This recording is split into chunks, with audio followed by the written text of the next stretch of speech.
Hello दोस्तों, नमस्कार। आज का टॉपिक है कि अगर आपके परिवार में अगर कोई बहू आपको दहेज प्रताड़ना के लिए धमकी देती है या प्रकरण दर्ज करा देती है तो आप क्या करेंगे। तो मैं इस विषय पर आज विस्तृत रूप से व्याख्या करूंगा और मुझे इस समस्या के बारे में बताने के लिए एक प्रशंसक ने फेसबुक पर रिक्वेस्ट किया था और इसके तारतम्य में मैं आज इस टॉपिक को लिया है। तो मुझे उम्मीद है कि आपको अच्छा लगेगा और जो भी हमारा YouTube में वीडियो होता है उसमें डिस्क्रिप्शन बॉक्स में पूरे डिटेल में लिखता हूं, तो उसको भी आप देखें। तो दोस्तों, लेट अस स्टार्ट। जैसा कि आप जानते हैं कि दहेज प्रताड़ना का कानून 498A ताजीरात हिंद के तहत में कायमी की जाती है। यह धारा मूल ताजीरात हिंद में नहीं था, 1983 में से जोड़ा गया। और इसके पहले डॉरी प्रोहिबिशन एक्ट मतलब दहेज प्रतिषेध अधिनियम 1961 में भारत सरकार ने पारित कराया था। तो इन दोनों एक्ट के बारे में हम आपको बाद में बताएंगे। सबसे पहले मैं ये बता देना चाहता हूं कि अभी वर्तमान में हमारे देश का परिदृश्य क्या है। तो आप देखेंगे कि 2020 में एनसीआरबी का जो डाटा है, नेशनल क्राइम रिकॉर्ड ब्यूरो जो दिल्ली में स्थित है, उसके हिसाब से 3,70,000 केस की कायमी 2020 में महिला से संबंधित अपराध की कायमी हुई थी और जिसमें लगभग 5 लाख लोगों को एक्यूज्ड बनाया गया था, उनके खिलाफ चार्जशीट पेश किए गए थे और लगभग 31,000 लोगों को सजा भी दी गई। और अगर विभिन्न अपराधों के आंकड़े अगर आप देखेंगे तो आपको पता लगेगा कि जो हैरासमेंट का मामला है, मतलब प्रताड़ना या दहेज प्रताड़ना का जो मामला है वो 30% है। जो महिलाओं के शील भंग से संबंधित अपराध हैं, टू आउटरेज द मॉडेस्टी, उसका अनुपात 19% है। और उसी तरह से महिलाओं को किडनैपिंग करना या अबडक्शन करना, जिसको कि अपहरण कहते हैं, उसका भी अनुपात लगभग 19% है। और बलात्कार का मामला लगभग 7% है। तो इस तरह से हम देखते हैं कि दहेज प्रताड़ना का मामला सबसे ज्यादा महिला संबंधित अपराध में उनका हिस्सा है। बहुत सारे जो समीक्षक हैं उनका कहना है कि हमारे देश में दहेज प्रताड़ना के मामले बहुत ज्यादा बढ़ रहे हैं। कुछ लोगों का यह कहना है कि झूठे मामले दर्ज करवाए जा रहे हैं ताकि बहू के रिश्तेदारों को, उनके हस्बैंड को परेशान किया जा सके, प्रताड़ित किया जा सके, झूठे मामलों में फंसाया जा सके। तो इस कारण से अपराधों में इजाफा हो रहा है और खास करके दहेज प्रताड़ना महिलाओं के हाथ में एक बहुत जबरदस्त हथियार हो गया। दोस्तों, ये जो धारा 498A है वह नॉन बेलेबल है, मतलब अजमानती अपराध है। कॉग्निजिबल ऑफेंस है, मतलब संज्ञेय अपराध है, अर्थात थाना प्रभारी इस प्रकार की शिकायत मिलने पर प्रकरण दर्ज कर सकता है। और नॉन कंपाउंडेबल है, मतलब समझौता योग्य नहीं है, मतलब उसमें चार्जशीट पेश करना ही होगा। और triable by magistrate first class है और इसमें 3 साल की सजा का प्रावधान है और साथ साथ फाइन का भी प्रावधान है। दोस्तों, आखिर ये दहेज प्रताड़ना के झूठे मामले क्यों बढ़ रहे हैं, इसका कारण क्या है? तो समीक्षकों के अनुसार से कुछ जो विशेष कारण है वो मैं अभी आपको बता रहा हूं। पहला तो यह है कि हो सकता है कि जो बहू है वो बहुत लालची हो और वो देख रही हो कि उसके जो हस्बैंड है या उनके इन लॉज हैं वो बहुत धनी हैं, तो पैसे ऐंठने के चक्कर में भी झूठे प्रकरण दर्ज करवाए जाते हैं। दूसरा, अगर पति और पत्नी में विवाद हो रहा है मामला नहीं सुलझ रहा है, दोनों में सामंजस्य नहीं हो रहा है और पति चाहता है या उसके परिवार वाले मेरे सास ससुर ये चाहते हैं कि बहू को डाइवोर्स दे दिया जाए, तलाक दे दिया जाए, तो ऐसी स्थिति से बचने के लिए बहू दहेज प्रताड़ना का प्रकरण थाने में दर्ज करवा देती है। कभी कभी ये भी बातें सामने आई है कि जब किसी बहू का गलत संबंध किसी दूसरे व्यक्ति से हो गया है और इसका भंडाफोड़ हो गया, अब उसे लगता है कि हस्बैंड या उनके जो माता पिता हैं वो उनको स्वीकार नहीं करेंगे, तो ऐसी स्थिति से बचने के लिए बहू के द्वारा 498A का मामला दर्ज कराया जाता है। कभी कभी यह भी देखा गया है कि पति और पत्नी में सामंजस्य नहीं बैठने के कारण से बहू के द्वारा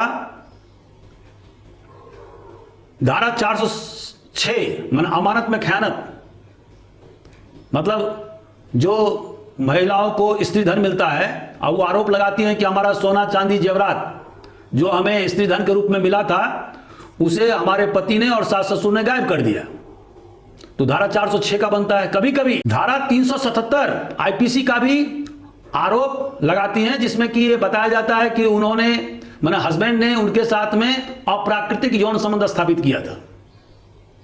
तो ये सारे इस तरह के मामले हम लोगों ने पुलिस डिपार्टमेंट में रहते हुए देखे हैं। इसके अलावा एक और कारण है और वह है किसी भी बहू का या महिला का, जो कहना नहीं चाहिए, फिजिकल डिफॉर्मिटीज।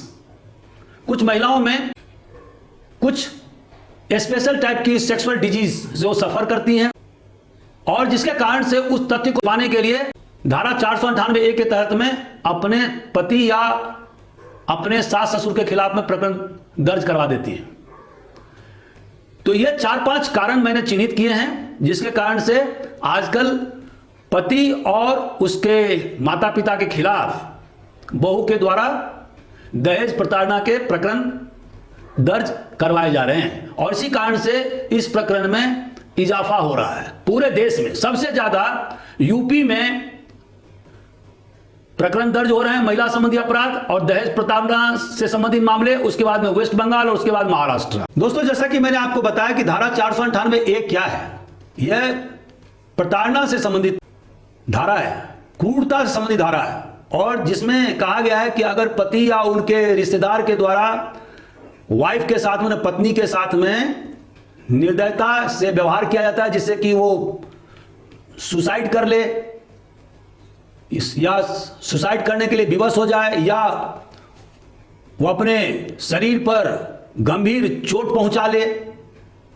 या इस तरह का हैरेसमेंट माने प्रताड़ना हो जिसमें कि महिला पर अनावश्यक रूप से प्रॉपर्टी का डिमांड या दहेज का डिमांड किया जा रहा हो और जिससे कि वह कोई भी गंभीर घटना घटित कर ले, तो ऐसी स्थिति में धारा 498A का उपयोग होता है। और इसमें दोस्तों जो सबूत का भार है वह एक्यूज्ड पर डाला गया है। यह धारा मूल ताजरात हिंद का हिस्सा नहीं था, यह 1983 में इसको शामिल किया गया है। जैसा कि मैंने अभी बताया कि यह नॉन बेलेबल ऑफेंस है और यह नॉन कंपाउंडेबल है, मतलब इसमें समझौता नहीं किया जा सकता है। और तीसरा, यह कॉग्निजेबल ऑफेंस है, वरना अगर कोई महिला इस प्रकार की शिकायत लेकर के थाना पहुंचेगी तो थाना प्रभारी को प्रकरण दर्ज करना होगा। दोस्तों, इस प्रकार के प्रकरण में 3-4 दहेज प्रतिषेध अधिनियम भी लगाए जाते हैं। जब 498A ताजरात हिंद प्रकरण में लगाए जाते हैं तो उसके साथ साथ धारा 3-4 दहेज प्रतिषेध अधिनियम भी लगाए जाते हैं, जो मैंने अभी बताया कि 1961 में पार्लियामेंट के द्वारा पारित किया गया है। दोस्तों, इसमें दहेज की व्याख्या की गई है और दहेज मतलब कोई प्रॉपर्टी या कोई सिक्योरिटी जो शादी के समय में पति के पक्ष से या पत्नी के पक्ष से दिया गया हो या दिए जाने का आश्वासन दिया गया हो तो उसे दहेज कहा गया है। अब धारा 3 में दहेज के लिए सजा का प्रावधान है कि कम से कम 5 साल की सजा का प्रावधान हो सकता है और इसके साथ साथ फाइन भी होगा जो कि मिनिमम 15,000 रुपया या मैक्सिमम जितना दहेज लिया गया उतना तक भी फाइन किया जा सकता है। धारा 4 में डिमांड ऑफ डॉरी, माने जो डॉरी दिया नहीं गया है, दहेज दिया नहीं गया है, लेकिन लगातार डिमांड किया जा रहा है कि आप मोटरसाइकिल दीजिए, कार दीजिए या 20 तोला सोना दीजिए।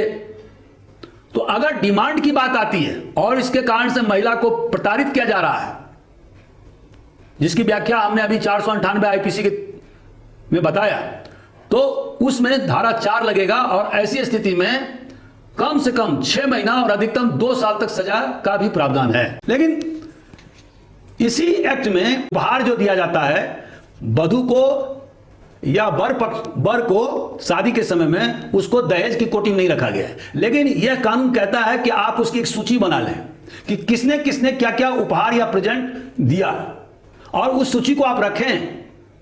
क्योंकि अगर मान लीजिए कि महिला के तरफ से कोई प्रकरण दर्ज कराए जाते हैं तो आपके पास अगर ये रिकॉर्ड रहेगा तो वो एक डिफेंस का काम करेगा और आप कह सकते हैं कि यह दहेज की कोटि में नहीं आता है, बल्कि जब शादी हो रही थी तो वर पक्ष को उपहार इतने व्यक्तियों के द्वारा फला फला सामान, अमुक अमुक सामान दिए गए थे और जिसका सूची गवाहों के समक्ष आप बना करके तैयार करें और जिसमें एक पक्ष वधू पक्ष को और गवाहों को भी आप दे सकते हैं ताकि वक्त आने पर सनद रहे। दोस्तों, अगर आपको लगता है कि आपकी बहू आपको हमेशा डराती है, धमकाती है कि आपके खिलाफ में दहेज प्रताड़ना का मुकदमा कायम कर दिया जाएगा, तो ऐसी स्थिति में आप क्या करेंगे? तो सबसे पहले मेरा सुझाव है कि आप संबंधित थाने में, जिस थाने क्षेत्र में आपका घर पड़ता है, वहां पर आप रोजनामचा रिपोर्ट दर्ज कराएं। इसको बोलते हैं रोजनामचा सान्हा, और उसमें पूरे डिटेल में व्याख्या प्रस्तुत करें। अब आपकी बहू की शादी आपके बेटे के साथ में हुई और उसके बाद में उसका क्या क्या कंडक्ट रहा, क्योंकि धारा 8 एविडेंस एक्ट में कंडक्ट जो है वो भी एक रिलेवेंट है, माने सुसंगत तथ्य है। तो शादी के बाद मान लो 4 साल या 10 साल शादी की हुई, तो उस दौरान आपके बहू का क्या क्या कंडक्ट, चाल चलन कैसा रहा, उसका भी आप पूरे डिटेल में लिखें। साथ साथ अगर आपका और आपके बहू के साथ कोई कन्वर्सेशन हुआ, संवाद हुआ टेलीफोन के माध्यम से या मोबाइल के माध्यम से, अगर उसका रिकॉर्ड आपके पास है तो वो भी आप उस थाना प्रभारी के समक्ष प्रस्तुत करें। अगर आपके जिले में महिला थाना है तो वहां भी आप एक कॉपी दें और उन्हें बताएं कि आप परिवार परामर्श केंद्र में इस आवेदन पत्र को जरूर रखा जाए, क्योंकि हर एक जिले में सरकार ने परिवार परामर्श केंद्र की स्थापना की है। और मैं खुद एडिशनल एसपी होने के नाते कम से कम 10 जिले में परिवार परामर्श केंद्र का अध्यक्ष था। तो वहां पर आप आवेदन डालें और यह बताएं कि आपके साथ में इस प्रकार की घटना हो रही है और झूठे मामले में फंसाने की धमकी दी जा रही है, इसीलिए आपके मामले पर विचार किया जाए। और निश्चित रूप से आपके मामले पर विचार किया जाएगा, क्योंकि महिला परामर्श केंद्र में पुलिस वाले तो होते ही हैं, साथ साथ गणमान्य महिला सदस्य होती हैं, जो कि कुछ साइकोलॉजिस्ट होती हैं, कुछ समाज सेविका होती हैं और वो बृहत दृष्टिकोण से किसी मामले को लेती हैं। तो मुझे उम्मीद है कि वहां पर मामला उलझ जाएगा। मान लीजिए आपको लगता है कि बार बार आपके बहू के द्वारा धमकी दी जा रही है और वो कह रही है कि दहेज प्रताड़ना का प्रकरण दर्ज कर देगी आपके खिलाफ में, और मान लो कर भी देती है, तो फिर आप क्या करेंगे? सबसे पहले तो आप उससे अलग हों, मतलब जिस मकान में आप रह रहे हैं उस मकान में बहू नहीं रहे, या बहू वहां है तो आप दूसरे जगह मकान लेकर रहें, क्योंकि उससे आपकी बचत रहेगी। तीसरा पॉइंट कि आप धारा 500 आईपीसी के तहत में उसके खिलाफ में डिफामेशन सूट करें, अवमानना का मुकदमा, और उसमें अपने वकील को बताएं कि शादी के बाद से लेकर के और अभी तक उसका क्या क्या चाल चलन रहा और आप लोगों का चाल चलन क्या रहा, और साथ साथ जो पड़ोसी हैं उनके बयान के साथ में कि किस तरह से आपने बढ़िया ढंग से उनको रखा और उसके बावजूद भी आपकी बहू आपको परेशान करने के नियत से आपके खिलाफ में धारा 498A ताजरात हिंद और धारा 3-4 दहेज प्रतिषेध अधिनियम के तहत में थाने में प्रकरण दर्ज करा दिया है। तो उससे निपटने के लिए आप भी धारा 500 ताजरात हिंद के तहत में डिफामेशन सूट अपने बहू के खिलाफ दर्ज कराएं। अगर आपके बहू ने आपके खिलाफ में मुकदमा दर्ज करा दिया है तो उसे निपटने के लिए आपको काउंटर केस करना होगा, और वह है धारा 191 आईपीसी मतलब ताजरात हिंद के तहत में, और क्रिमिनल कंस्पिरेसी धारा 120B और क्रिमिनल इंटिमिडेशन माने आपराधिक रूप से डराना धमकाना धारा 506B के तहत में आप अपने बहू के खिलाफ में संबंधित थाना में काउंटर केस करें। हालांकि आपका केस जल्दी थाना प्रभारी नहीं लेगा, लेकिन आप अपने तथ्यों को निश्चित रूप से प्रस्तुत करें पूरे एविडेंस के साथ में। अगर धारा 498A ताजरात हिंद और धारा 3-4 दहेज प्रतिषेध अधिनियम के तहत में आपके खिलाफ, आपके माता पिता के खिलाफ, आपके रिश्तेदार के खिलाफ आपकी पत्नी ने दहेज प्रताड़ना का प्रकरण दर्ज करा दिया है, तो ऐसी स्थिति में आप एंटीसिपेटरी बेल धारा 438 सीआरपीसी के तहत में डिस्ट्रिक्ट कोर्ट से और डिस्ट्रिक्ट कोर्ट के द्वारा रिजेक्ट किए जाने पर हाई कोर्ट से प्राप्त करें। इसके अलावा एक और विकल्प है आपके पास में, भारतीय संविधान के धारा 226 के तहत में आप बहू के द्वारा प्रस्तुत मुकदमा के खिलाफ में रिट पिटीशन दायर करें और वहां आप निवेदन करें कि जो केस आपके खिलाफ दर्ज किया गया उसको क्वैश किया जाए, और अगर आपके मामले में विशेष रूप से तथ्य होंगे तो निश्चित रूप से हाई कोर्ट आपके मामले को इंटरटेन करेगा और उसको खारिज कर देगा, अर्थात क्वैश कर देगा। मान लीजिए आपके खिलाफ आपके बहू ने दहेज प्रताड़ना का केस किया और थाना प्रभारी ने चार्जशीट कोर्ट में पेश किया और उसके बाद में यह सिद्ध हो जाता है कि यह केस झूठा था, तो और आप बरी हो जाते हैं, तो ऐसी परिस्थिति में आपके पास एक विकल्प है कि आप अपने बहू के खिलाफ धारा 182 और धारा 211 ताजरात हिंद के तहत में प्रकरण दर्ज कराएं और उसमें उन्हें सजा जरूर मिलेगी। दोस्तों, जब भी आपको यह लगता है कि आपकी बहू आपको तंगाने के लिए, परेशान करने के लिए, प्रताड़ित करने के लिए एकदम प्रिपेयर्ड है, तैयार है और वो किसी की बात सुनती नहीं है, तो ऐसी स्थिति में आपको क्या करना चाहिए? अब मेरे मोहल्ले में मैं रोज देखता हूं कि एक महिला अपने पति को डेली मारती है। अब किस कारण से मारती है मैं तो नहीं जानता, लेकिन मेरे पास जानकारी आती है कि प्रत्येक सप्ताह पति की पिटाई होती है। तो दोस्तों, सबसे पहले आपको क्या करना है? सबसे पहले यह करना होगा कि आप, जैसे मैंने अभी बताया आपको, कि अपनी पत्नी से फिजिकल डिस्टेंस बनाएं। मतलब जहां पर आप या आपका माता पिता रहता है वहां से आपकी पत्नी का फिजिकल डिस्टेंस हो, मतलब वहां से दूरी रखें। एक ही मकान में नहीं रहें। कहने का अर्थ यह है कि आप एक ही जगह नहीं रहें, क्योंकि हो सकता है आप पर झूठे अन्य मामले में भी आप पर आरोप लगा सकती है।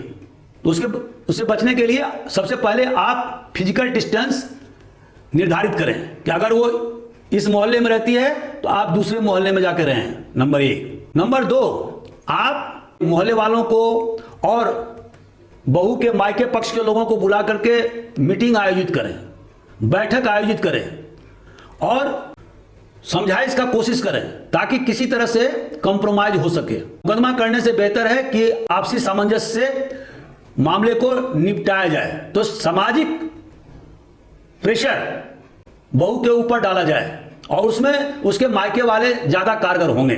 बहू से जो भी कन्वर्सेशन या वार्तालाप हो रहा है या टेक्स्ट मैसेज हो रहा है, वो सारे डॉक्यूमेंट्स आप इकट्ठा करते रहें, ये बाद में आपको काम में आएंगे। अगर मान लीजिए आपकी पत्नी आपको छोड़ के भाग गई है तो वहां पर वो फॉल्ट में है, तो उस स्थिति में आप हिंदू मैरिज एक्ट के धारा 9 के तहत में रेस्टिट्यूशन ऑफ कंजुगल लाइफ के लिए एसडीएम कोर्ट में पिटीशन दायर करें ये सारे जो पॉइंट्स हैं वो मैंने आपको बताए और मुझे उम्मीद है कि इससे आपको फायदा होगा।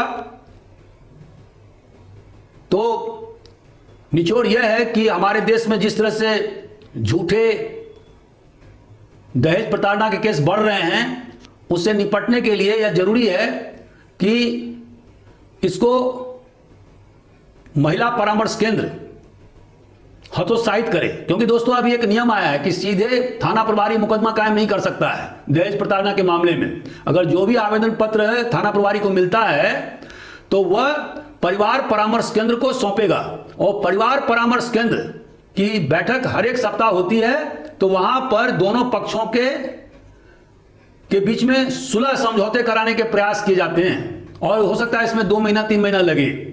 और जब सुलह नहीं होता है तभी दहेज प्रताड़ना के मामले धारा 498 ताजरात हिंद और धारा 3-4 दहेज प्रतिषेध अधिनियम के तहत में प्रकरण दर्ज होते हैं।